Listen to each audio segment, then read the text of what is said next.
You will hear a lot from Senate Democrats, from House Democrats about the fact that American health care policy is broken. So if they want to talk about how to fix American health care policy, let's do it. And the fact that they refuse to do that shows how unreasonable their position is. I think we're headed to a shutdown because the Democrats won't do the right thing. I hope they change their mind.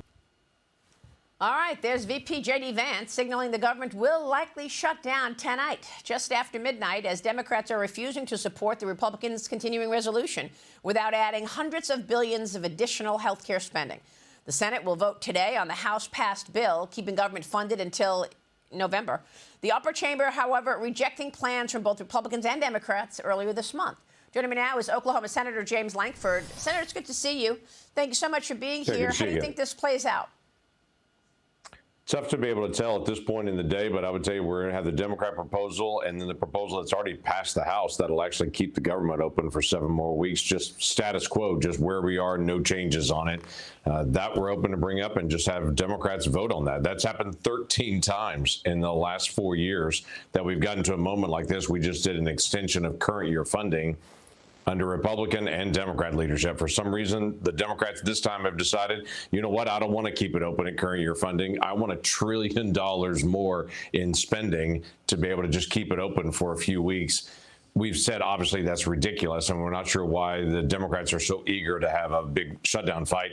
We assume this is just a play to their liberal base to show they're fighting Trump, but what they're doing is really hurting the American people and the nation. Yeah, and, you know, it's not all Democrats. Some Democrats understand that. I spoke with John Fetterman from Pennsylvania Sunday. Here's what he told me. Watch. It is always, always wrong to shut our government down. That is a core responsibility. I'm always going to vote against those things. And if it's the Republican side or now it's our side, especially with the kinds of chaos that we are facing after Kirk, and now there's a Cat 5 storm that might hit our nation too. Now, and you're willing to threaten us down.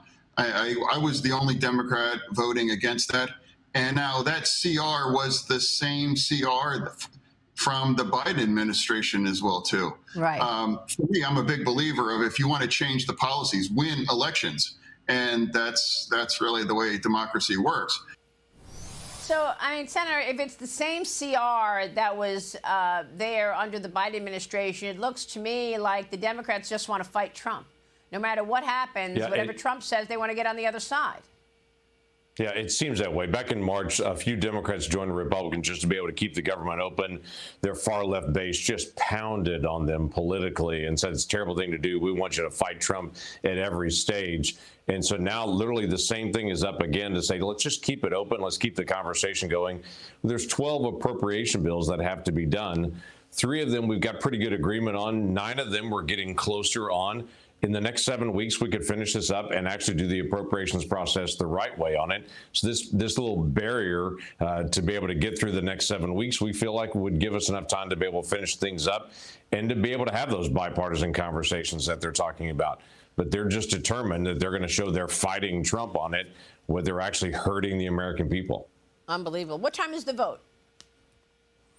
Well, we'll have several votes today on it. It'll be this afternoon, probably mid-afternoon time period, and we'll pull up both votes on it. Again, their $1 trillion demand, and ours just stay open for 7 more weeks, keep negotiating. And how would you assess the layoffs to come? I mean, the White House has been warning of government layoffs if, in fact, we do see a shutdown. How significant will they be? Will they be permanent? Yeah, hard to tell at this point. Russ Vought and the Office of Management and Budget have said as each agency determines who's an essential and who's non-essential, they want to be able to look at the non-essential list and say if you're non-essential for a government shutdown, maybe you're non-essential long-term as well, and to be able to start doing some long-term layoffs. So whether that happens during the shutdown or immediately after the shutdown, that's still yet to be determined. Yeah, I mean, that makes sense to me. I mean, look, Senator, you reintroduced the Prevent Government Shutdowns Act of 2025, which, of course, aims to prevent further shutdowns by requiring Congress to stay in Washington until the budget work is complete. Do you think you can get that across the finish line? I hope to do this every year. We've gotten really close to it, and then suddenly it's fallen apart at the very end on this. This is a very easy way to be able to solve this. The bill itself just says we'll have a continuing resolution if we get to this point, but we can't move to other legislation We have to work on our appropriations work, and we're in session 7 days a week until we actually get it solved. Yeah. This is the equivalent of a mom saying to two boys, you guys are fighting in the living room, go over to your room and fight this out. When you're done, solve it and come out to the rest of the house. It's a pretty straightforward way to be able to do this, to hold the American people harmless, but put Congress in the box to say, fight out the budget issues. There are real issues. We have $2 trillion in overspending this year. So there are real issues we should talk about, but let's talk about them in Congress and not have federal workers and the American people have to suffer through this. Senator, I got to get your take on China, because this story really blows my mind. The Philadelphia Office of Immigrant Affairs is expected to raise the Chinese flag in front of City Hall to celebrate the establishment of the Chinese Communist Party in Philadelphia. The event is sponsored by the Pennsylvania United Chinese Coalition, Senator. Your reaction to raising the Chinese flag in Philly?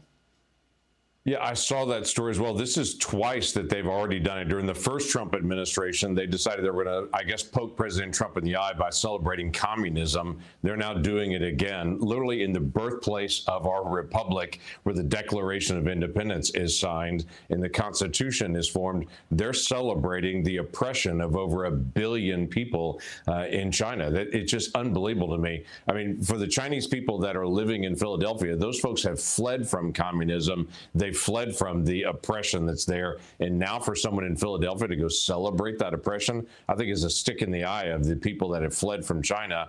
And I think it's also a stick in the eye to the entire country to say the birthplace of freedom is now going to celebrate totalitarian oppression. That's unbelievable. I mean, are the Chinese in charge there in Philadelphia? Is that why this is happening? I mean, who would make such a decision?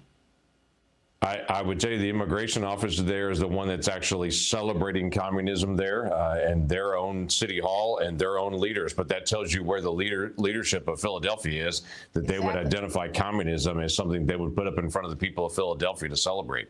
Unbelievable. Tiana, jump in. I'm curious not only about the pernicious Chinese influence, the fact that you have President Trump coming back, trying to stave off our European allies from welcoming Beijing, our allies overseas. You know, I know you are from a state that will be impacted by some of the agricultural tensions, with specifically China not wanting to buy, American soybeans and all of that. How has the Senate been able to intervene? How China has tried to play the tariffs with regards to agricultural trade? Yeah, the trade with China is something that we're going to do. I mean, this is a nation that we've got to be attentive to, but it's also 1 billion people. We're going to have some market interaction with them. But we've got to also be exceptionally careful, and we haven't been historically. This is something that President Trump has raised over and over and over again. The Senate, myself and others have raised over and over and over again. We have pharmaceuticals coming out of China that we're exposed to, rare earth minerals that we're exposed to.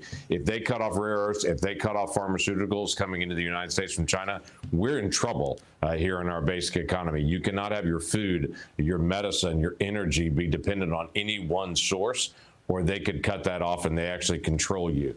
So we've got to find other sources and to be able to change some of our logistics. A lot of the tariffs that President Trump put in place in the first administration were focused on pushing companies to be able to find alternative sources for a lot of our essential items besides China, so that communist country could not control us on a day-to-day basis. That is still ongoing work at this point, and the president's been very clear. Hey, China, we're going to trade with you. We want to be able to trade with you, but we also want to do it eyes wide open and make sure that we're not vulnerable.